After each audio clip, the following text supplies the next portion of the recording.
प्रियंका गांधी वाडा।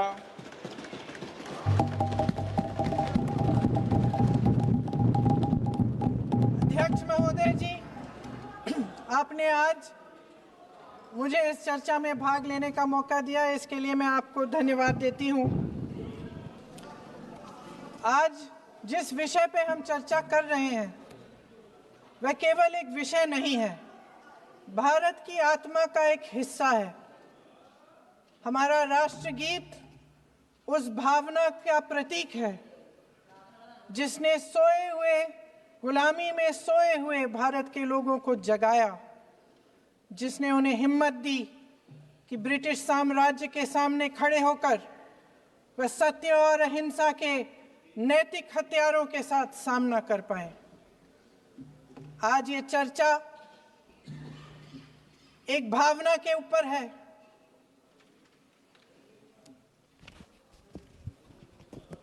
और जब हम वंदे मातरम का नाम लेते हैं तो वही भावना हमारे दिल में उजागर होती है। जब हम वंदे मातरम का नाम लेते हैं तो हमें उस पूरे इतिहास की याद आती है जो स्वतंत्रता संग्राम का इतिहास था, उसकी पीड़ा, उसका संघर्ष, उसका साहस, उसकी नैतिकता, उसका जो बल था कि ब्रिटिश साम्राज्य उसके सामने झुका।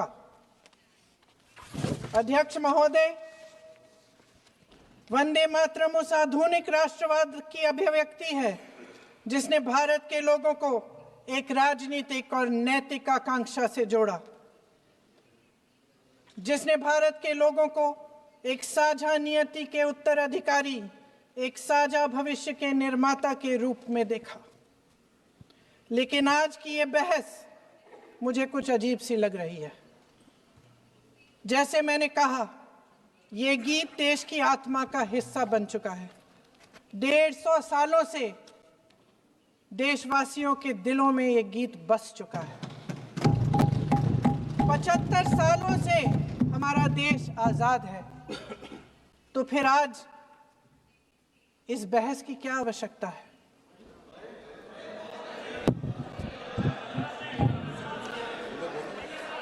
हमारा यहाँ मकसद क्या है?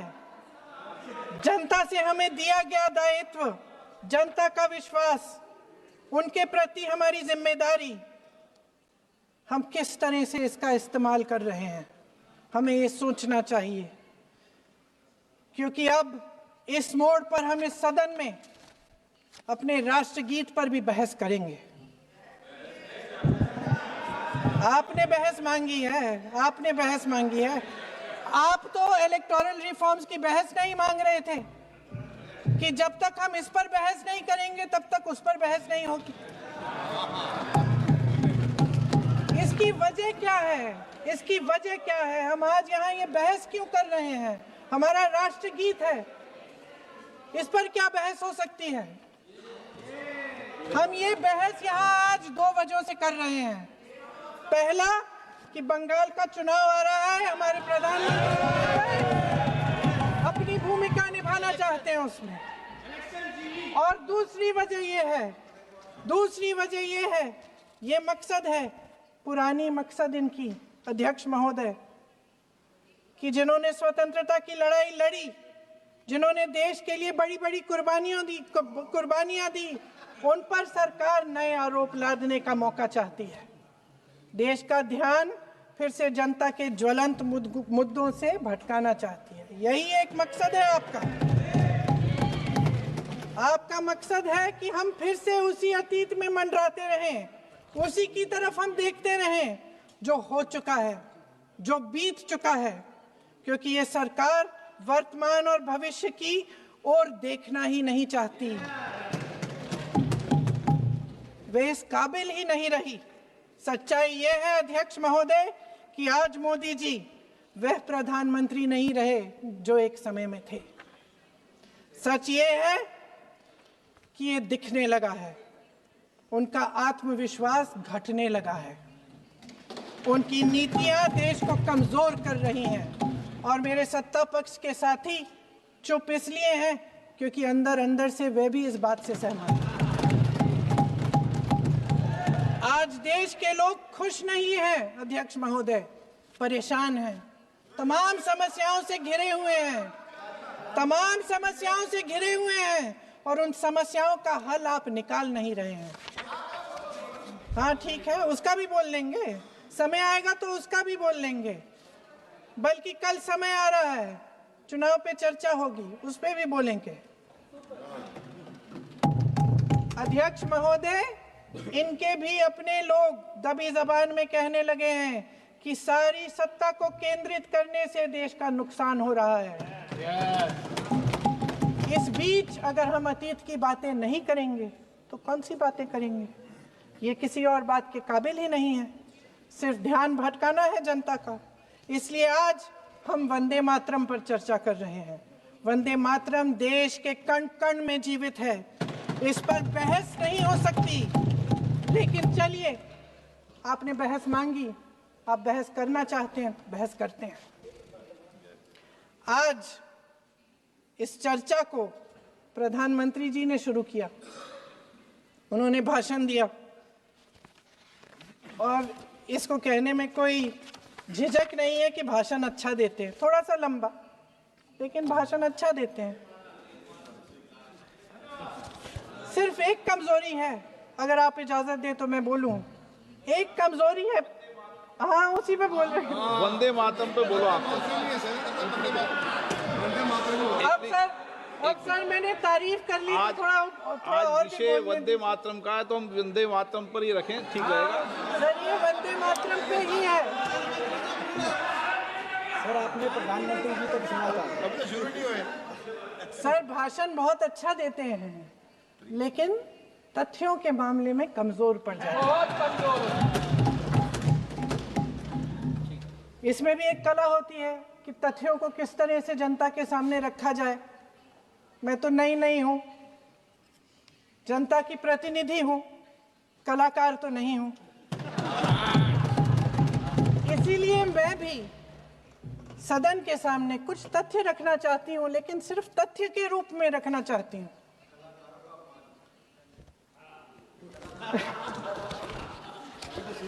मैं उदाहरण दे देती हूँ। सर मांग रहे हैं सर वंदे मातरम के बारे में, वंदे मातरम की जो सालगिरह पे आपने एक बड़ा कार्यक्रम आयोजित किया था, उसमें प्रधानमंत्री जी ने भाषण दिया।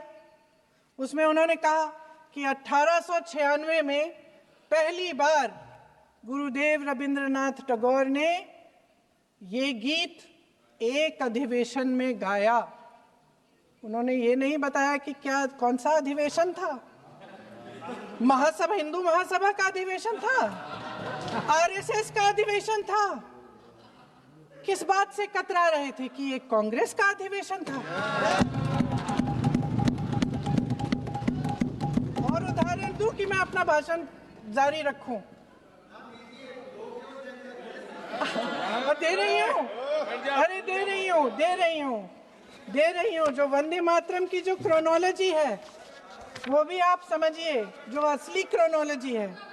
1875 में महाकवि बंकिम चंद्र चट्टोपाध्याय ने इस गीत के पहले दो अंतरे लिखे, जो आज हमारे राष्ट्रगीत घोषित हुए हैं, मतलब जो घोषित हुए थे और जिसको हम आज अपना राष्ट्रगीत कहलाते हैं। ये पहले दो अंतरे लिखे 1882 में, 7 साल बाद उनका एक उपन्यास प्रकाशित हुआ, आनंद मठ। उस उपन्यास में यही कविता उन्होंने प्रकाशित की, लेकिन इसमें 4 अंतरे जोड़ दिए। 1896 में कांग्रेस के अधिवेशन में गुरुदेव रविंद्रनाथ टैगोर ने पहली बार ये गीत गाया। 1905 में बंगाल के विभाजन के खिलाफ आंदोलन के समय वंदे मातरम जनता की एकता की गुहार बनकर गली गली से उठा। गुरुदेव रविंद्रनाथ टैगोर जैसे महान स्वतंत्रता सेनानी इस गीत को खुद गाते हुए बंगाल की सड़कों पर उतरे। विद्यार्थियों से लेकर किसानों तक, व्यापारियों से लेकर वकीलों तक हर कोई ये गीत गाने लगा। इस गीत की शक्ति को समझिए। ब्रिटिश साम्राज्य इसको सुनकर कांपता था और हमारे देशवासी इसको सुनकर वह मन बनाते थे, वह हिम्मत बनाते थे कि इस भयंकर साम्राज्य के खिलाफ सत्य और अहिंसा के नैतिक हथियारों को लेकर शहीद होने की तैयारी करते थे। ये गीत मातृभूमि के लिए मर मिटने की भावना को जगाता है।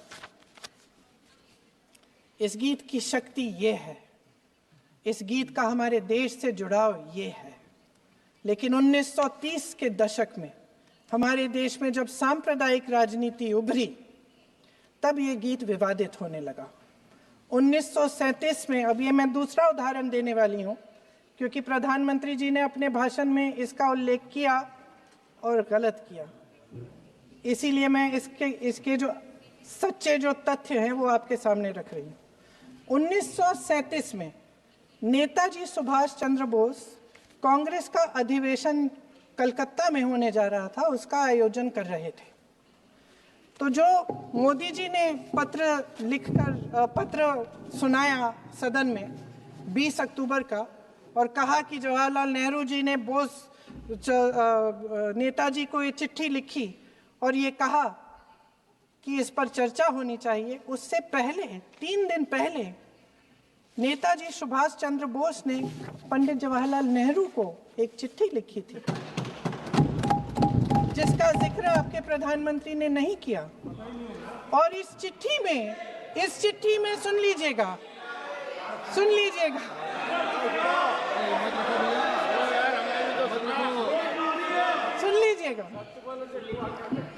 आप नेताजी के लफ्ज नहीं सुनना चाहते? बंगाल का चुनाव आ रहा है।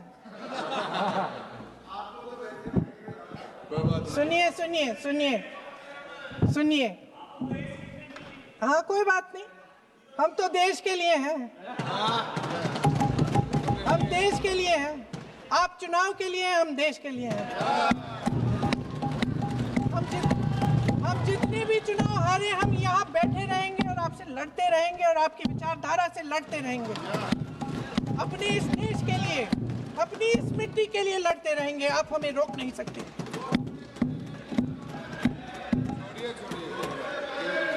सुन लीजिए सुभाष चंद्र बोस जी ने क्या कहा। सुन लीजिए। My dear Jawahar, reference Vande Mataram, we shall have a talk in Calcutta and also discuss the question in the working committee if you bring it up there. I have written to Dr. Tagore to discuss this matter with you when you visit Santi Niketan. Please do not forget to have a talk with him when you visit Santi Niketan. ये 17 अक्टूबर को लिखी जाती है। 10 अक्टूबर को नेहरू जी इसका जवाब देते हैं और आपके और 20 अक्टूबर को, हाँ ठीक है, 20 अक्टूबर को नेहरू जी इसका जवाब देते हैं। इस जवाब की एक पंक्ति प्रधानमंत्री जी ने सुनाई, बाकी पंक्तियां क्यों नहीं सुनाई? क्योंकि उनमें नेहरू जी क्या कह रहे हैं?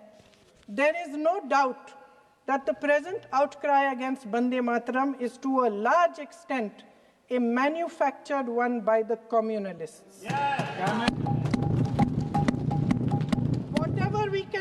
Whatever we do, we cannot pander to communalists' feelings, but to meet real grievances where they exist. I have decided now to reach Calcutta on the 25th morning. This will give me time to see Dr. Tagore as well as other friends. समझ रहे हैं आप? प्रधान चुप है तो समझ ही गए होंगे। फिर क्या होता है? फिर नेहरू जी कलकत्ता जाते हैं और गुरुदेव जी से मिलते हैं और उसके अगले दिन गुरुदेव जी एक चिट्ठी लिखते हैं जिसमें वो लिखते हैं, अंग्रेजी में चिट्ठी है, उसका एक अंश मैं आपको हिंदी में बता देती हूँ, जिसमें गुरुदेव जी कहते हैं कि जो 2 अंतरे हमेशा गाए जाते थे उनका महत्व इतना गहरा था कि उस हिस्से को कविता के शेष हिस्से तथा पुस्तक के उन अंशों से अलग करने में उन्हें कोई कठिनाई नहीं थी। उन्होंने ये कहा कि स्वतंत्रता संग्राम में हमेशा से वही दो अंतरे ही गाए जाते थे और उनको गाते हुए कुर्बानी देने वाले सैकड़ों शहीदों के सम्मान के लिए उन्हें ऐसे ही गाना उचित रहेगा। उन्होंने यह भी कहा कि बाद में जोड़े गए अंतरों का सांप्रदायिक मायना निकाला जा सकता है और उस समय के माहौल में उनका इस्तेमाल अनुचित होगा। इसके बाद 28 अक्टूबर 1937 में कांग्रेस की कार्य समिति ने अपने प्रस्ताव में वंदे मातरम को राष्ट्रगीत घोषित किया। उन्हीं दो अंतरों को कार्य समिति की बैठक में महात्मा गांधी जी, नेताजी सुभाष चंद्र बोस, पंडित नेहरू, आचार्य नरेंद्र देव जी, सरदार पटेल जी, गुरुदेव रविंद्रनाथ टैगोर जी सब मौजूद थे। इस प्रस्ताव के ये सभी महापुरुष इस प्रस्ताव से सहमत थे। आगे क्या होता है ये भी सुना लूं। भारत की आजादी के बाद जब इसी गीत के इन्हीं दो अंतरों को 1950 में डॉक्टर राजेंद्र प्रसाद जी ने संविधान समिति में भारत का राष्ट्रगीत घोषित किया, तब लगभग यही महापुरुष मौजूद थे। इनके साथ साथ B.R. अम्बेडकर जी भी सभा में थे और इनके साथ साथ मेरे सत्ता पक्ष के साथियों के नेता श्री श्यामा प्रसाद मुखर्जी भी मौजूद थे। वही दो अंतरे राष्ट्रगीत घोषित किए। किसी ने कोई आपत्ति जारी नहीं की, कोई आपत्ति नहीं जताई।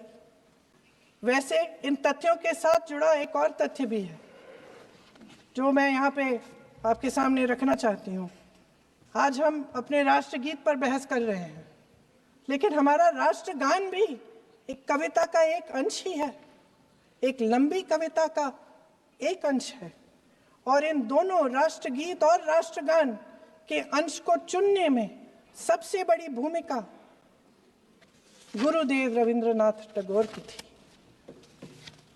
वंदे मातरम के स्वरूप पर सवाल उठाना, जिसे संविधान सभा ने स्वीकार किया, न सिर्फ उन महापुरुषों का अपमान करना है जिन्होंने अपने महान विवेक से ये निर्णय लिया, मगर एक संविधान विरोधी मंशा को भी उजागर करता है।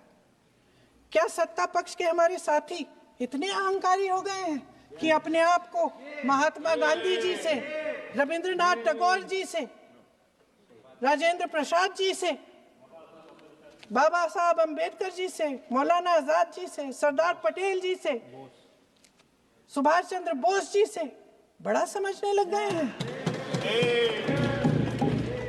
मोदी जी का अपने भाषण में ये कहना कि राष्ट्रगीत को एक विभाजनकारी सोच द्वारा काटा गया, उन सब महापुरुषों का अपमान है जिन्होंने अपना पूरा जीवन इस देश की आजादी की लड़ाई में झोंक दिया। वंदे मातरम को विभाजित करने का आरोप लगाकर आप पूरी संविधान सभा पर आरोप लगा रहे हैं, उसके हर एक नेता को दोषी ठहरा रहे हैं। यह हमारी संविधान सभा और हमारे संविधान का खुला वार है। और जहां तक जवाहरलाल नेहरू जी की बात है,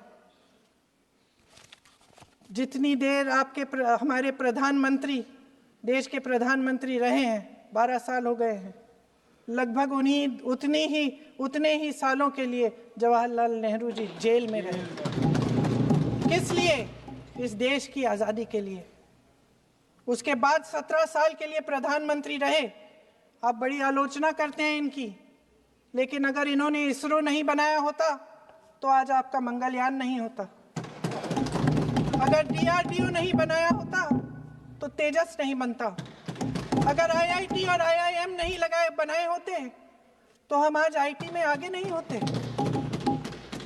अगर एम्स नहीं बनाया होता तो हम कोरोना की जब बड़ी चुनौती का सामना कैसे करते? हाँ, वही बना रहा है कुछ भी। इसका मतलब है इस मुद्दे का जवाब नहीं है आपके पास है? अगर इन्होंने BHEL, गेल, सेल, भाखड़ा नंगल ये सब नहीं बनाया होता जो आप सब बेच रहे हैं, तो ये विकसित भारत कैसे बनता? और मत बताइए बाकी। पंडित जवाहरलाल नेहरू इस देश के लिए जिए, सुन लीजिए।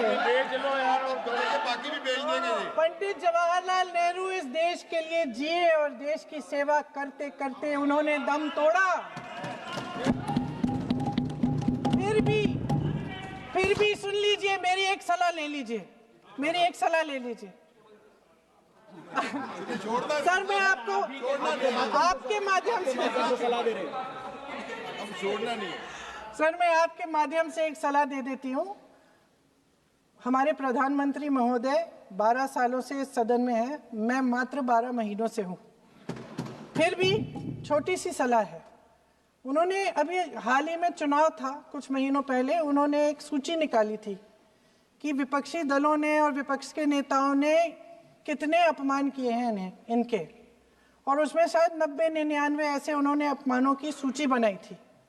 तो मैं उनको एक छोटी सलाह देना चाहती हूँ कि नेहरू जी से जितनी भी शिकायतें हैं, जितनी भी गलतियां उन्होंने की आपके जहन में, जितनी भी गालियां देनी है, जितना भी अपमान करना है, उसकी भी एक सूची बना दीजिए। नहीं, बात खत्म नहीं है।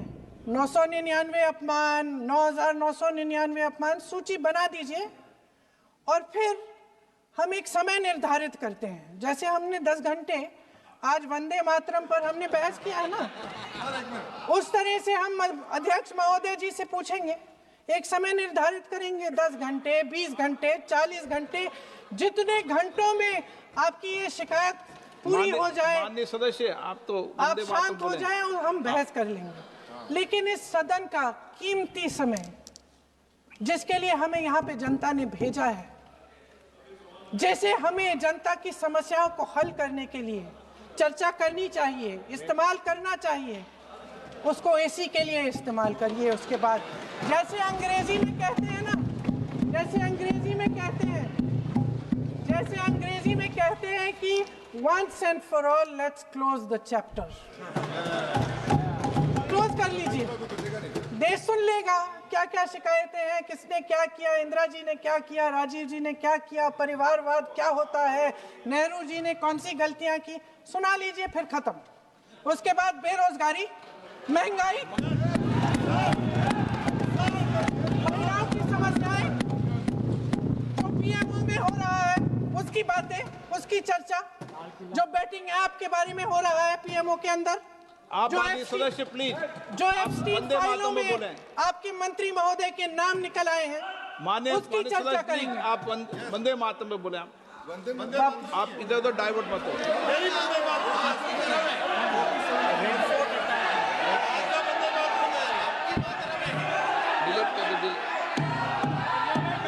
क्या हो गया? आप 1 मिनट, हाँ कर दो। क्या हो गया? अंत में चिड़ी गए।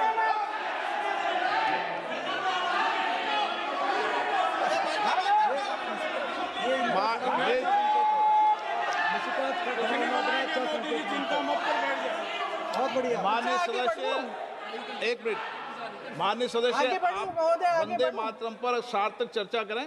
ठीक सर, इधर उधर सर, डाइवर्ट बात मत यही हो। थी सर, संक्षिप्त में बात यही थी कोई डाइवर्ट नहीं कि होना हम चाहिए अतीत अपन में को। बातें करते रहते हैं। माननीय सदस्य नहीं, आप बिना तथ्यों के कोई बात नहीं करें। आप वंदे मातरम पे बोले उचित रहेगा।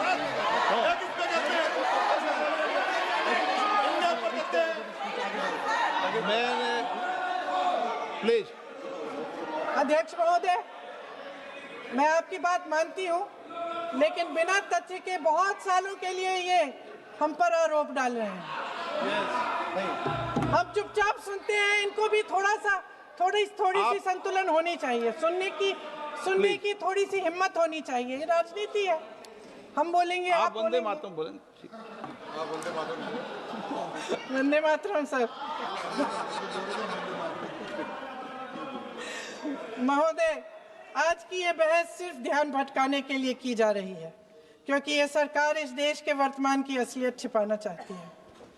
आज देश का युवा कितना परेशान है, कितनी मुश्किल में है, पेपर लीक होते रहते हैं, बेरोजगारी है, महंगाई इतनी बढ़ चुकी है, इसकी चर्चा हम सदन में क्यों नहीं कर रहे हैं? आरक्षण के साथ जो हो रहा खिलवाड़ है उसकी चर्चा हम यहाँ क्यों नहीं कर रहे हैं? महिलाओं की बात होगी, बड़े बड़े ऐलान होंगे, मगर उनकी परिस्थितियों को सुधारने के लिए कोई ठोस कदम यहाँ क्यों नहीं उठाया जा रहा है? इन्हीं दरवाजों के बाहर खड़े होकर पत्रकार तरह तरह, आपने कहा कि आरोप मत लगाइए बगैर तथ्य के, तो मैं बोलूं कि नहीं बोलूं? नहीं, बिल्कुल नहीं।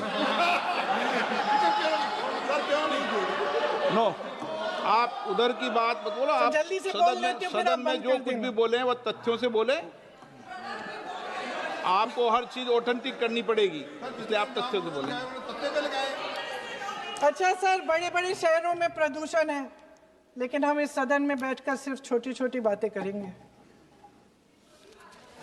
जी, जो अतीत की बातें हैं ना, जो बार बार आप चाहते हैं कि हम पीछे देखें, लेकिन हम आगे भविष्य की बात, वर्तमान की बात, जो असली समस्याएं हैं उनकी बात न करें, ये छोटी बात होती है। आप में हिम्मत है तो भविष्य की बात करिए, हिम्मत है तो बात करिए कि बेरोजगारी क्यों है, कि पेपर लीक क्यों होते हैं। आप चेयर को एड्रेस करें। आपको अच्छा, खत्म कर लेती हूँ, चेयर के एड्रेस करो आप। अध्यक्ष महोदय जी, सच्चाई ये है कि इनका शासन दमन का शासन है। इनकी राजनीति दिखावे की राजनीति है, इवेंट मैनेजमेंट की राजनीति है, चुनाव से चुनाव तक राजनीति है, तरह तरह के ध्यान भटकाने वाले मुद्दों की राजनीति है। वंदे मातरम इस देश की उन्हीं उम्मीदों की गुहार है जिन्हें आपका शासन हर रोज ठुकरा रहा है। आज भी सरहद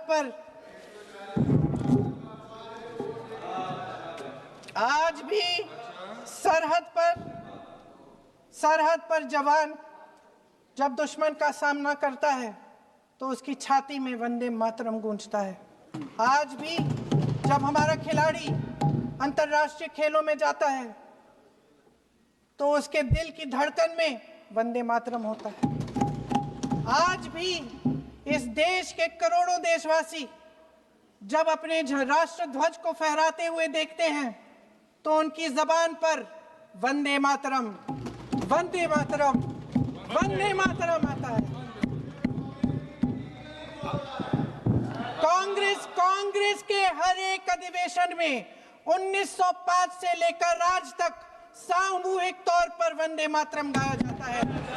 आपके अधिवेशनों में गाया जाता है कि नहीं, ये बताइए।